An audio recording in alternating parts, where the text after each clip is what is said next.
మోస్ అసోసియేట్స్కి స్వాగతం. ఈరోజు మనం ఒక బ్యాంక్ ఆక్షన్ ప్రాపర్టీ చూస్తూ ఉన్నామండి. ఇది కాలువగట్టు పక్కన డొంక అండి. ఈ డొంక నుంచి రెండో బిట్ అండి. దానికి రోడ్డు ఉండదండి, ఓన్లీ గట్టులే ఉంటాయి. సో రోడ్డు ఉండదండి, క్లియర్గా మెన్షన్ చేస్తూ ఉన్నాం. ఇది నేషనల్ హైవేకి చాలా చాలా దగ్గర ఉంటుందండి.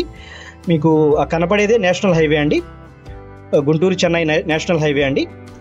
ఆ నేషనల్ హైవే తర్వాత ఒక బిట్ ఉందండి. దాని తర్వాత కాలువ గట్టు పక్కన డొంక తర్వాత ఒక 3-4 ఎకర్స్ పొలం ఉందండి. దాని తర్వాత ప్రాపర్టీ ఇదండి. ఇది వచ్చేసి 99 సెంట్ అండి. కేవలం 74 లక్షలకు వస్తుందండి. 99 సెంట్ అండి. ఇది బ్యాంక్ ఆక్షన్లో ఈ మంత్ 28th లాస్ట్ డేట్ అండి. చాలా రీజనబుల్ ప్రాపర్టీ అండి. ఇక్కడ గట్లు అంటే పొలం లేనివి కూడా ఎకరం 2 కోట్ల వరకు జరుగుతూ ఉంది. కానీ మనకి ఇప్పుడు ఇది 74 లక్షలకి బ్యాంక్ ఆక్షన్లో వస్తూ ఉందండి.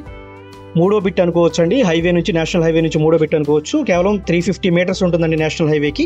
Thank you for watching.